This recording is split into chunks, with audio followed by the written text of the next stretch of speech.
We are here with Duderella. Thank you guys for doing the interview with C Squared, presented by Disarray magazine.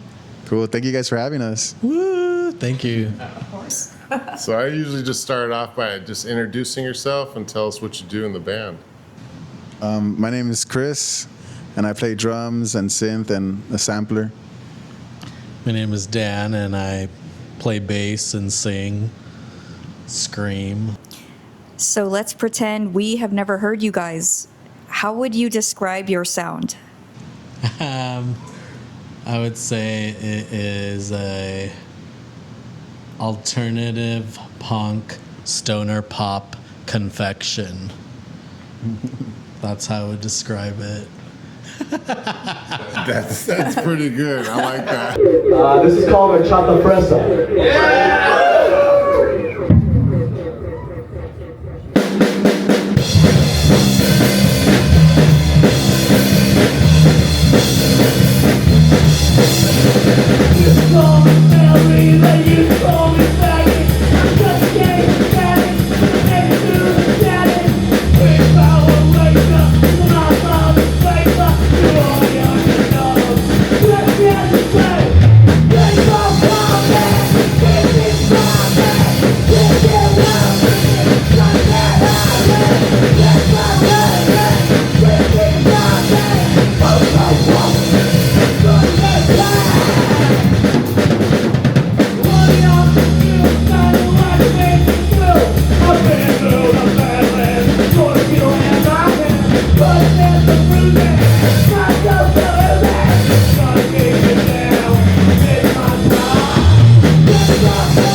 How did this band form?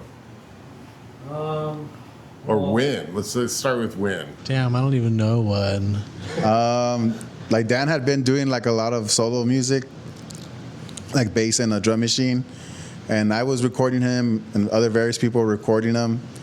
And I think this one project he wanted to do, he wanted like live drums, and so I started. I think it was a concept he had, so I was like, well, I'll just be in the band. I think that was probably like 2013. Yeah. Oh, wow. Like maybe teetering around those times, something like that. Yeah, and so I think, yeah, so I just joined the band then full time, cause Yeah, I think one of the shows, like formative shows, I think that's the right word to use, was we were playing the Church of Fun, and I had made these pamphlets, and it was kind of like I was dying. It was like, like a funeral. Like a funeral, so it's kind of like the end of like playing alone. Oh yeah. It's like a new beginning. Yeah. A rebirth. Well, since you said that, who does all the writing? For the music, we write together for the most part, and sometimes Dan brings ideas and then for sure Dan does all the lyrics. And For sure. I just occasionally tell him it needs more motherfuckers in there. Add 3 more. You got 5. Oh yeah, bro. Do you guys have a favorite lyric? Ooh, a favorite lyric.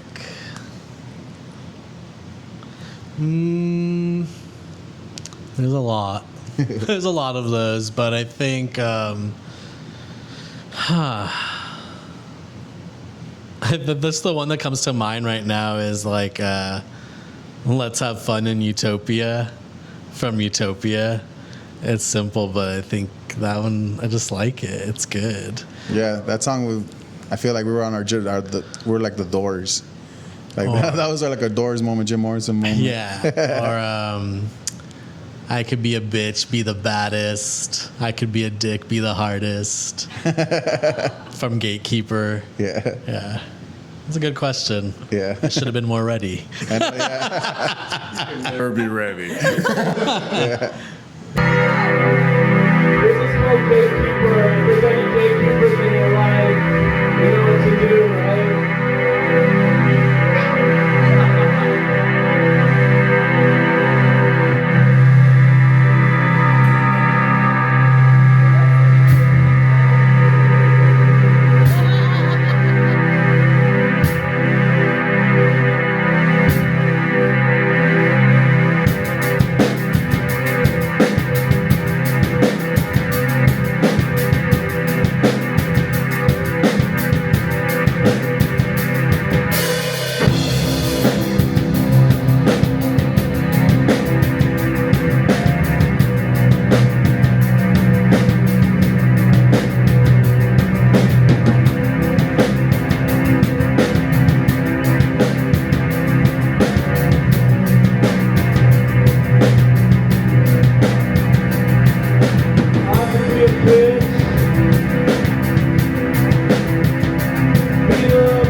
What's your influences in the music?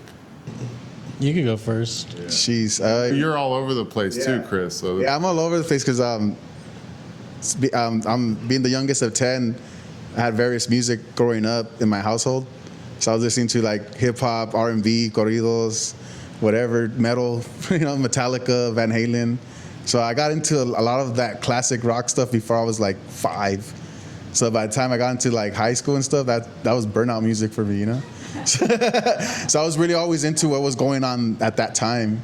So I guess a lot of indie rock for me, but definitely if I had to go back to like the initials, like Misfits, Danzig, Samhain, I was really into that. Crass for a second. Yeah, like, but then once I got into high school and stuff, listened to like a lot of the indie stuff that was going on because I was in the early 2000s. So, you know, Strokes, Interpol, all the bands, all the Killers, the Strokes, the Vines, you know, all that stuff. I was really into that. And then always hip hop, of course, you know, Dr. Dre, we from LA, you know, it's just part of the DNA. Yeah. I have a lot, but I'm just going to narrow it down. I have some controversial faves, but we're just lock into the three that like maybe shape like what we're doing. So PJ Harvey for sure. Yeah. Huge influence. I think it's just cinematic. Expressive. It's just really. Whenever I feel like what am I doing, and I see some like her old like live shows, I'm like, that's why. Yeah. Because like I want to make shit like this. Like, yeah. And it's just really compelling to me. Also, I think she's one of the artists that I discovered on my own. So that was really cool. Of course, like the White Stripes, duh. Yeah. I think they're the ones that got me to pick up a guitar and actually write poetry. And then after that, I would say the Distillers, huge impact. They kind of navigated me what I could write about, which is like whatever I was going through. And like when in high school, like it was kind of chaotic, like we had like friends that were doing drugs, getting into drugs, like, hurting themselves, that kind of stuff that I feel like is kind of a high school cliche in a way. But that was really, those are like, I think three bands that really shaped, and I think I kind of go back to in regards to the core of like maybe my writing. For sure. That's good. Do you guys get hyped to perform a certain song on stage? No, I'm hyped the whole time. it's like however long our set is, that's as long as I'm sprinting, So, like we practice for sure, but when it's live, it's a different energy, you kind of just want to do it, Yeah. So I mean, for me, like a song that I really get hyped for. Most recently, we have a new one called By the Leash. I think it's fun. That one's fun. And then Horchata Fresa. And then for me particularly, any song where I get to play the synth is fun. Yeah. I get to play, like, split my brain and use one hand for this and the other for that. So I was going to comment on it. I was like, that's that song. Yeah. It's like one drumstick and the other one's on the synth the whole time. Yeah, it's I learned that skill by accident when I was first learning to play drums. I slit like my hand right here. So I slit a tendon in this finger. So I can't go all the way up, right? But because of that, I had to be in a cast when I was learning to play drums, right? So like for like 6 months, I was playing drums one-handed. So like this hand became completely independent once the cast came off. Oh my God. So it kind of like turned into a skill, Yeah. And what age were you when you started playing drums? I think I was like 15 going to 16. Oh, wow. Yeah, I remember I grew up skateboarding.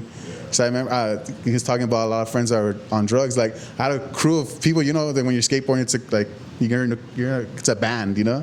But a lot of them started doing drugs. So I was by myself, no one to skate with. I'm like, I'm just gonna get a drum set.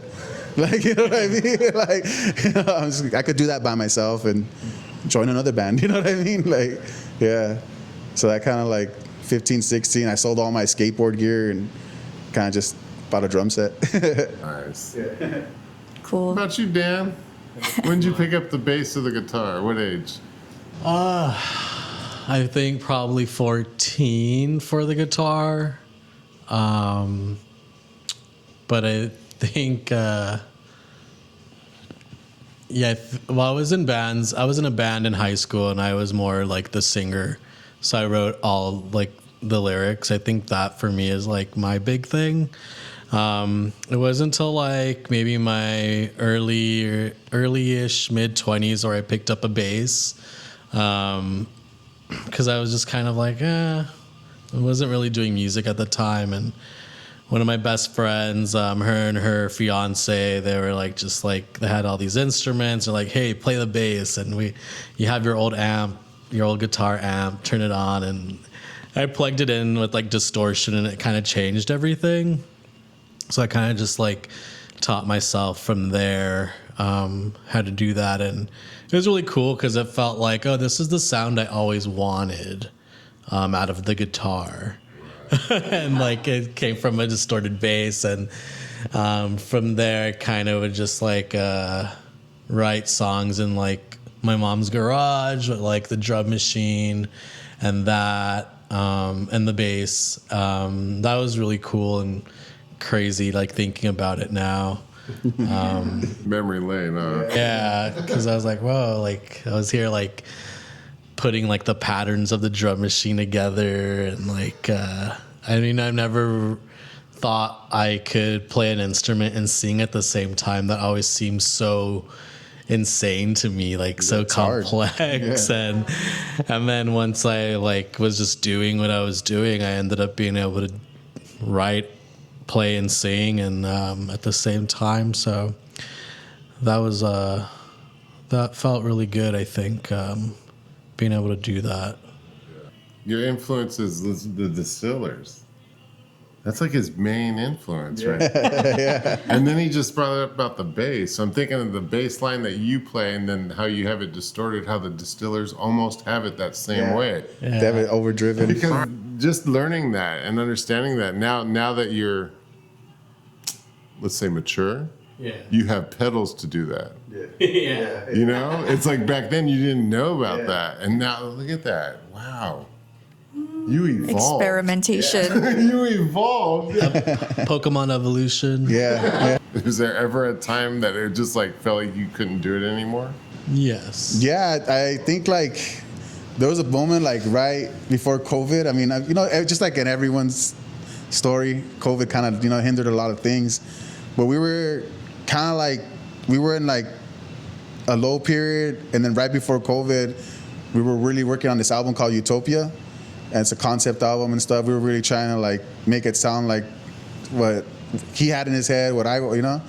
And we had a lot of momentum at that point. Yeah, so we had a lot of, yeah, exactly. And then just COVID just shut it down. Yeah, it shut down on our music video premiere at Non Plus Ultra. The day of was when they locked down everything. Yeah, and that was like big for us because it's like a place, you know. That was like the cool spot. Kind of music, cool bands were playing with us. Yeah, so it was just like, and I think for me it was mostly a bit after when things started to be less restricted, because I felt like we were working through the whole pandemic. We were making music and we weren't like chilling or anything. Yeah, we took advantage of that time. Like, well, fuck it, let's do a covers album. Let's do this. Let's, you know, and like just experiment in the way, because everyone was like doing live sets. Let's do a live set. You know, like let's do interviews. Let's do a podcast about the album we just wrote or whatever the heck. You know. Yeah, and then like when we trying to like get booked again, it was hard. You know, it's like. It wasn't the same at all. And it was hard. I feel like that part was hard because a lot of the people like got wiped off the board because of COVID, because they're transplants, right? In LA, right? Right. They all went back home. So anyone who was promoting, producing, whatever it was that could help us out, they didn't live here no more. So it was like a lot of new people. Even still now, there's like a lot of new people coming, like that are filling that void or whatever it is.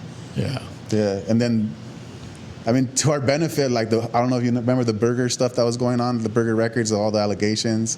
So that wiped a lot of bands to our benefit off the board, you know what I mean? I'm not gonna lie, I like that. Thank you. Like, fuck them, you know what I mean?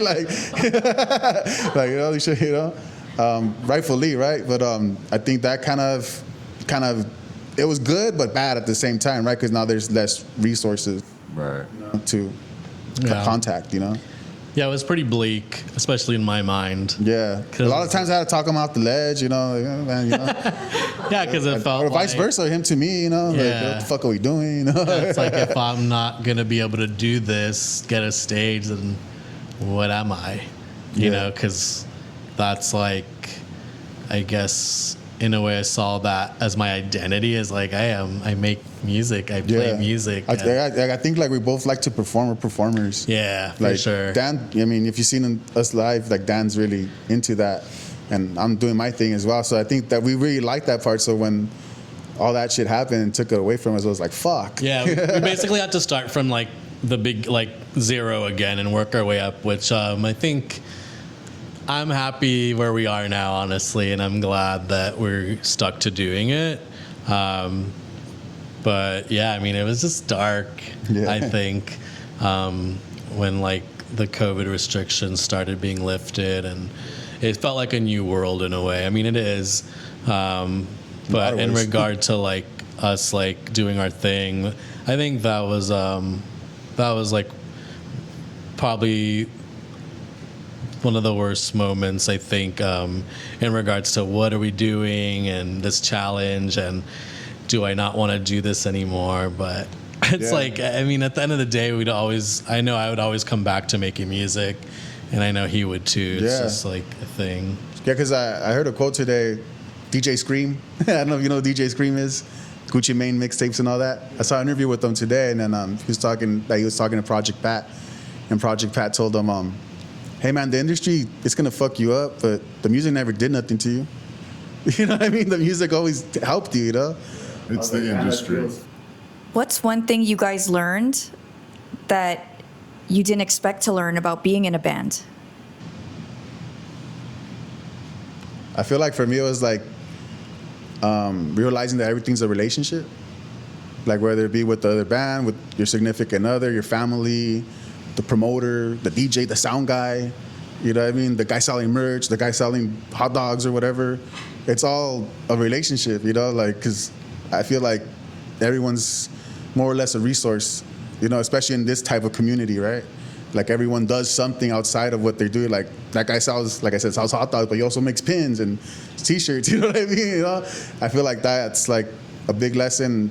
It took me a while to learn, you know, because, you know, you're just in your head about it. You're a rock star and, you know, fuck everyone. I'm the shit, you know? Like, you know what I mean? Like, at least you admit it, right? Yeah, and I feel like I suffer from that type of ego because I was in this other band for a long time, and there was a 3-piece, and they were super on that. You know what I mean? To where I was not that, you know? So I they had good taste in music, and I love them for that. But then when it came to that type of stuff, they were like, fuck that guy. You know, he's a lame, you know, whatever the hell. And I'm like, why? He seems cool to me. You know what I mean? Like, yeah. So yeah, for sure, for me, like the relationship parts and, you know, just nurturing them, you know what I mean? Reaching out, talking to people, even if it's not about whatever we're trying to do together, or, you know, just, hey, what's up, man? How you been? Cool, man. You know, shit like that. Okay, I think you have to be really social, you know, and I feel like a lot of artists aren't social. Like, I'm kind of introverted. I think I come out of my cage, like, if I'm comfortable, but I don't know, shit's kind of anxiety inducing, especially like in big social scenes. I think that's what I learned. It's a really social game. I also learned that like not everyone's going to support you, you know what I mean? And that's fine. That's fine, you know. I think you have to kind of get over that and just do your thing and refocus, because you could be nice to like a lot of people, and it's not reciprocated, and sometimes it's like, what the fuck did I do? You know? But I think that's probably just like human nature to feel like that. But I think just like those are kind of the main things that pop in my head with what I've learned in being in a band. Yeah, and to add on to that, I feel like it's like not taking a lot of things personal. And not, you know, and that like not burning bridges because of those reasons, you know, because you never burn them. The introvert speaks. Because I feel like a lot of the times, like you'll meet, because if we're all artists and stuff, you'll meet someone at a certain point of the artistry, and you don't know 1, 2, 3 years later where they're gonna be. You know, they could be the head of a label, and, you know, just because you were nice to them that one time 3 years ago, he put you on the label, you know what I mean? Yeah. Stuff like that. Or he's the sound guy, or he whatever it is, you know? Like I feel like that kind of. It's community based. Yeah, that guy was a dick, but 3 years later, he's like, he's like a playlister. You know what I mean? But I was cool with him, and I bought him a beer, and he put me on his playlist now. Going back to what you said, Dan, about being an introvert, do you have any advice for other introverts that are going through something similar? How do you get through it? I think that you have to look inward and be like, why am I doing this? Why did I want to do this? I think that should be your driving force through it. Because if I just let that take over, I wouldn't be playing on a stage, So I think that's important. I think it's also important to have a support network, whether that be your friends or whoever, family member that you could talk to. I think that's very vital, to move through anything, really. Yeah. For sure. What are some of your band's goals? Ooh. Aside from writing good songs, maybe touring. We got our first taste of touring this past December with Alves. We played with them last February at Permanent Records, right? Yeah. And he really liked us, and then he's from the Zeros. They're like a 77 band, queer Latino fronted and all that. So he really vibed with us then. And then, he hit us up in August of last year, and he just gave us a bunch of dates. He's like, you could do all of them or none of them, but, this is the dates. It was like a 2-week dates, and we're like, and I looked at it, I'm like, bro, these are all places we want to play. Fuck it, let's do it. Yeah, it was funny when we got that email because I was like, I thought he just wanted us to play one. Yeah, like his LA date. LA. Yeah. And then it was 2 weeks, and I remember talking to Chris I'm going to get 2 weeks off, bro. That's a lot of fucking PTO. I don't even know if I have that. Yeah, I was like, but you wanted this, bro. This is what you wanted, bro. But I liked it because it was fun times, driving, listening to music, different towns and all that. Of course, getting paid, selling merch. We've never sold so much merch in our life, So people would buy one of everything. Yeah, because Alves has a really big fan base, and that guy's got merch like crazy. He has sandals, framed pictures, whatever, man. Hot sauce. Yeah, he's got hot sauce. Yeah, so I've always wanted to tour. That was that was our first official taste of that, at least for me. Yeah, it was awesome. Yeah, so I think one of the goals, tour more maybe. Yeah, I think it used to be we wanted to be on a label, but now with everything, I don't know if that's the goal. I feel like the labels just shifted to distributors now. They're the label, you know what I mean? But if you're an awesome label, hit us up. Yeah. And if you have good distribution, hit us up. Yeah. But I think I would just like to continue playing shows and playing bigger stages, and I think continue to grow as an artist and a writer and just being creative. I think those are good goals. I would like to have played Mosswood Meltdown at least twice. Yeah. Maybe have punk rock bowling. Yeah, punk rock bowling. Opened up for Devo or somebody. Maybe Distillers Reunion. We could play it. Have already opened up for Peaches. Oh yeah. I guess those are mine. Yeah. We opened up for Yaz once during pandemic. Yeah, virtually. Yes. Oh, virtually? Awesome. No way. Yeah. That was cool. Yes. Let's start over. Why Duderella? The name? Where did name come from? Yeah. Okay, so I gotta hear it. I had a previous band, and then that disbanded. And after that, I named my project Ruins.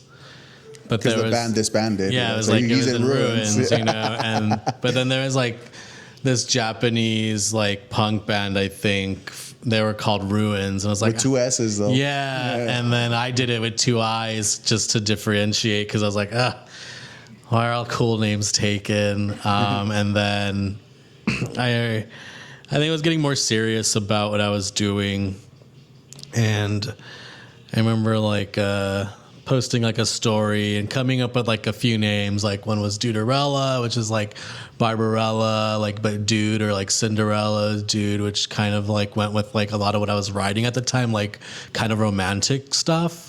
And then there's Pocket Knife, like PJ Harvey reference. Big Black Monsoon, another PJ Harvey reference. I forgot what else there was, but everyone voted for Duderella. I was kind of going with that too, because it seemed kind of like, I don't know, I don't want to say iconic, but like important. Yeah. And then like fast forward, we see like there's some other like Duderella. It's Dear Durella. Yeah, from like I don't know how Canada old or something. they like make electronic music, but they add an A somewhere. It's like, okay, well, Yeah. can't get in trouble for that. Yeah. But yeah, so that's kind of how the name came about, Duderella. Yeah. Do you guys have any advice for new musicians out there, since you guys have been doing this since like 2013? Yeah, I mean, just do it. Just, you're gonna suck, but just do it. Like, you're gonna get better if if this is something you want to do. Like, I think like you're gonna pick up stuff along the way. Whether you might start off playing guitar and end up producing, or Yeah. like or whatever it is. Shooting videos. I think, but the first step is just doing it. Like, Yeah, I agree. I think just trying to make what you want to make, just try to do it. I mean, nothing's going to be perfect as first, because I think like when you're a new artist, I want to say that you have so many ideas in your head and you want to get them all out. But you suck. And that's the part of it, though. You know what I mean? Like, Well, I don't know. I mean, suck, okay, maybe it could be that word, but it's also just like you're more raw. You're not like you're more raw. You haven't finessed the stuff yet. Yeah. And I think it's just important just to do it and not to be afraid. I think fear is very powerful. Yeah, because I feel like a lot of people, like, just given the atmosphere, it's like everyone's like afraid to be cringe, and it's like, dance, bro. If you like to dance, bro. You came to the bar, whatever, to dance. That's what you want to do. You know what I mean? I feel like that kind of keeps a lot of people from that. I feel like it's a psyop or something. You know what I mean? Like, don't be individual. Like, Right. Yeah, just do it. Be social. I mean, like, I didn't know I could ever play and sing at the same time, and I did. So I think that's a testament to that.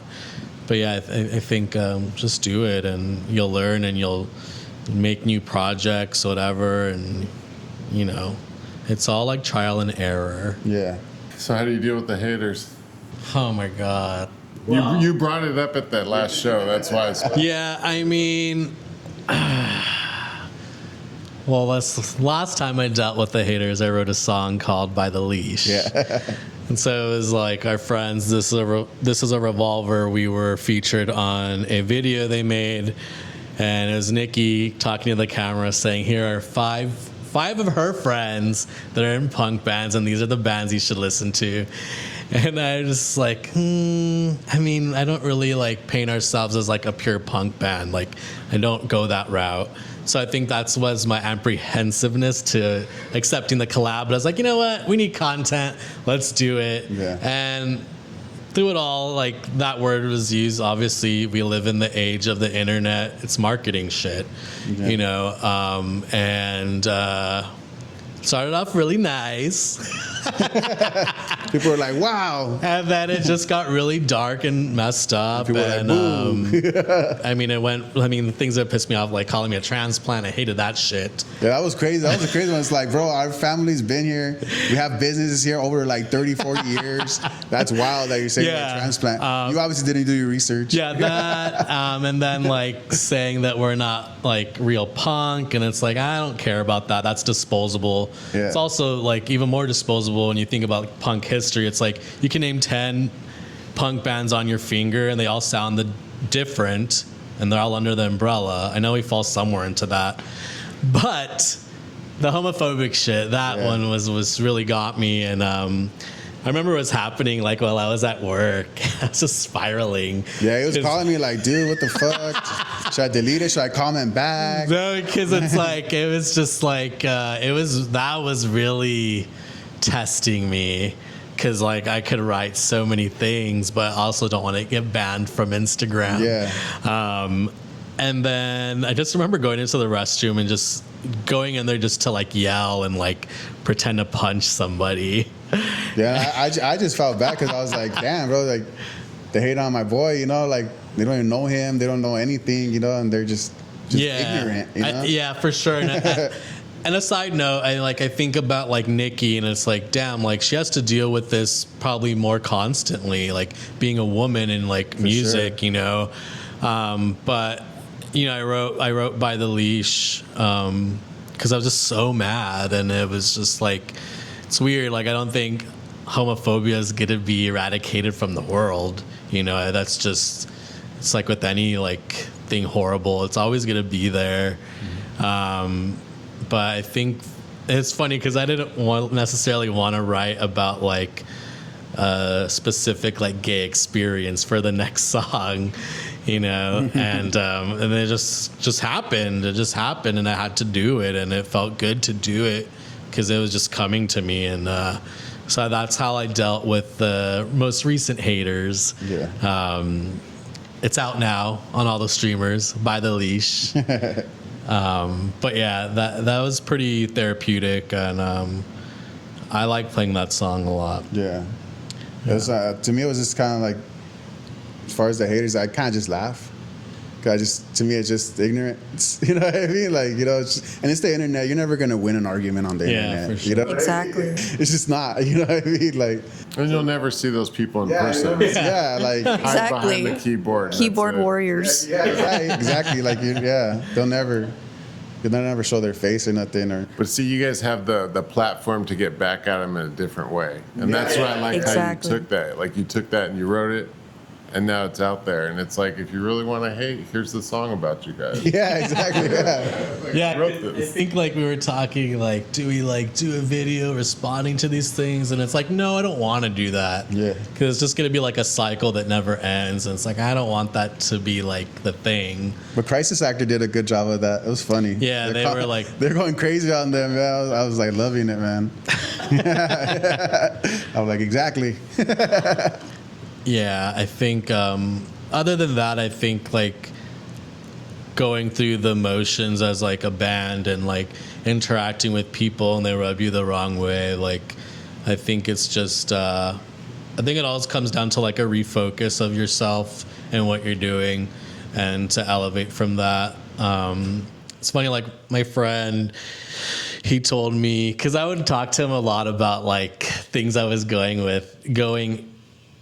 on, what am I saying? Going through? Going through. Yes, going through like with like the politics and like the scenes or whatever, and you know, and he's like, look at, like, you don't have to support people that don't support you, and it's like, that's true. And I think a lot of it was just like, but like, aren't they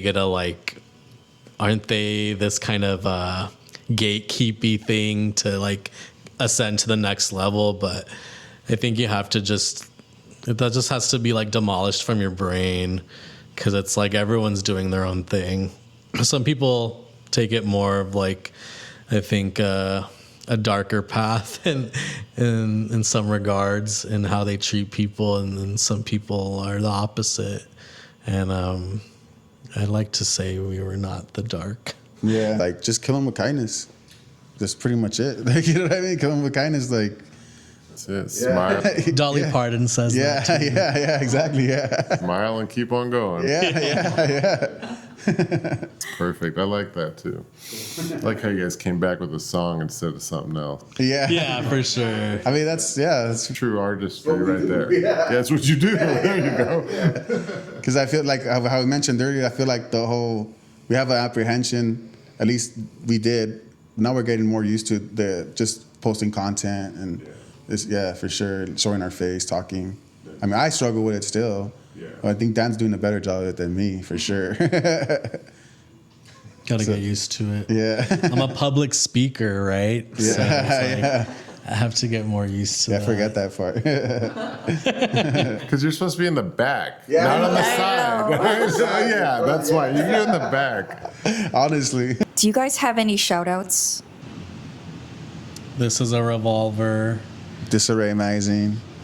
Yeah, this is a revolver. Has been that's been an awesome friendship Yeah. that we made. It's been like our first like band friends, like where we hang out or go out or support each other.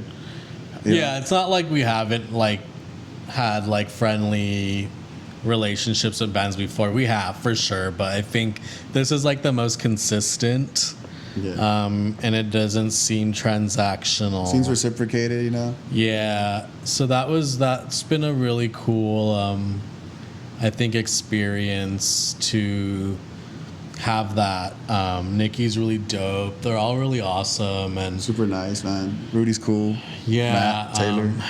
yeah. Taylor cleaned up my snare for free.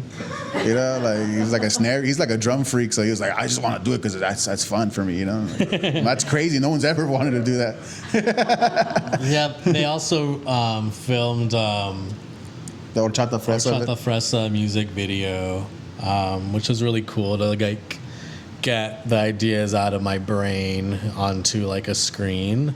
So that was like I'm very grateful that we met those guys because it's Yeah. been really awesome, and it's just, I don't know, it feels Authentic. yeah.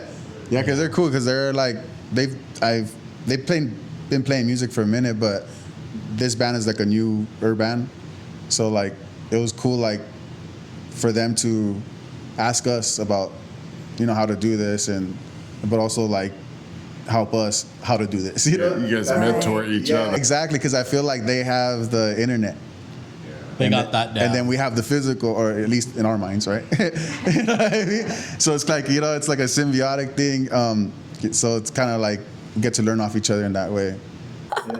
So is there any bands that, like you said, this is a revolver you want to shout out, like is there any that you would recommend for us to reach out to do an interview with?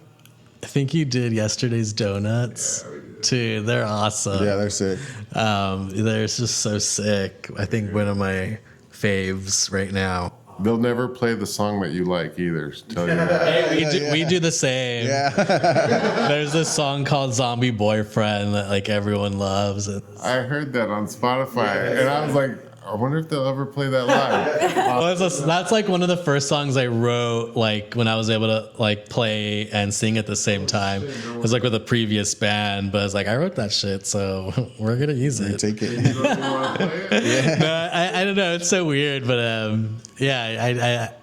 I'll have to delve into why I don't like to do that one some other time. But it's just, I don't know. It's just like somewhere else mentally, completely. And I think I don't want to play the hit. There's other hits. There's a lot of deep cuts. Enjoy those. Definitely there. But yesterday's donuts, I'm really into them. They're Freedom really Curse, sick. too. Freedom Curse, Yeah. yes. Hypermind's dope. Who else? There's just so many bands. Charm School. Charm Yeah. School, yes. They're really cool guys. Yeah. We were part of the residency, I think last month or the previous month. Yeah, in June. Yeah, June, yeah. yeah. Crazy. Yeah. Yeah. So you guys are enjoying the ride, huh? It's been a nice one. Yeah. Is there anything else you want to let our audience know? We're playing the Escondite on August 1st with Noel, Protect Me, Freedom Curse, and Charm School. $5, 21 plus, 8 p.m. Yeah. They're all really, really good bands, and friends. They became friends. Los Angeles. Yeah. Woo! Any other questions for? I'm cool. I love it. All right, let's wrap it up, guys. Thank you guys for doing the interview with C², presented by Disarray Magazine. Cool. Thank Thanks you for guys. having us. Thank you. Welcome. This is a song called By the Leash, and we released it this week. And it's dedicated to all the homophobes.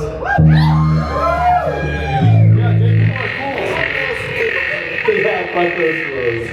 Alright, let's hope we don't fuck it up. Got a siren in? Alright.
That's all the lyric says, just do it.